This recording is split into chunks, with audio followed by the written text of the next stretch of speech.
Imagine you're applying for university. You probably start by looking at your options, and you find that you have choices of Oxford, the University of Hong Kong, Imperial College of London, the Ivy Leagues, Duke, Cambridge, the 9 colleges of the University of California, among hundreds more, and you don't know which to choose. Or what if you're just looking for a way to prepare a cup of coffee? Well, you have equipment ranging from an espresso machine with options of lever, semi-automatic, fully automatic, or even a pod machine, a mocha pot, an AeroPress, a French press, a pour-over machine, a cold brew drip tower. You get the point. There are a lot of options. At first glance, it may seem that an abundance of choice is desirable. After all, economic theory suggests that having more choice lets consumers more effectively maximize the utility obtained from spending, and there are certainly studies that support such a claim.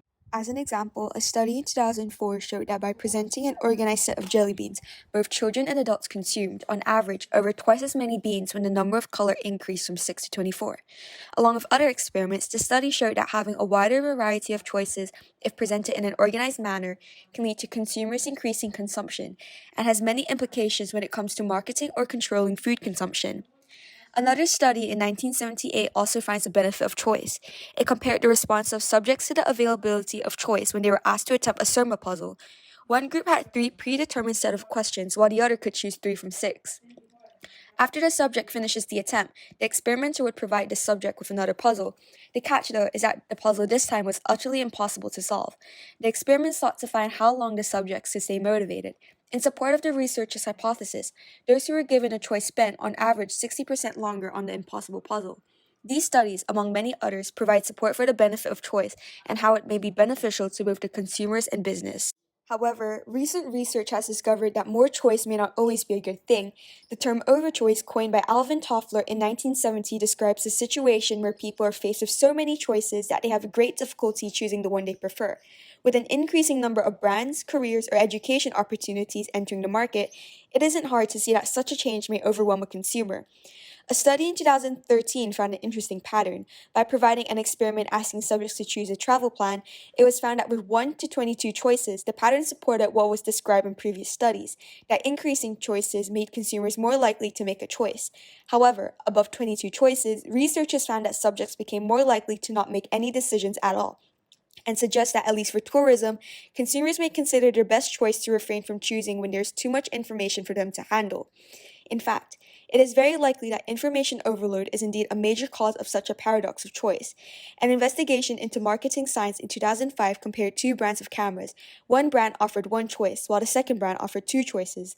When subjects were offered only the most basic information on the products, only the camera's name and lens type, then asked to choose a brand, they tended to pick the brand with more choices.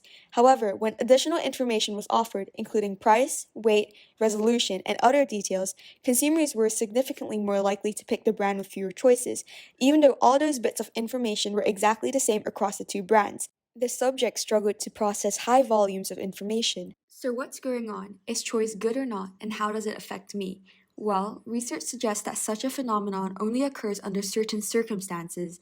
Consumers have to firstly not be knowledgeable about a set of options, which is important as it prevents consumers from having an inherent preference from one choice to another. There should also be no clear winner among the options, as a clearly dominant choice will allow for an easy choice regardless of the number of inferior alternatives. In simpler terms, when faced with large numbers of similar alternatives, a consumer becomes overloaded and struggles to make a decision. Having a choice is great, but there's a limit to how many options there should be. We like to choose options that give us the greatest utility, but when faced with many alternatives which all give similar utility, the amount of time and effort required to distinguish between alternatives is not worth the marginally higher utility from one of them.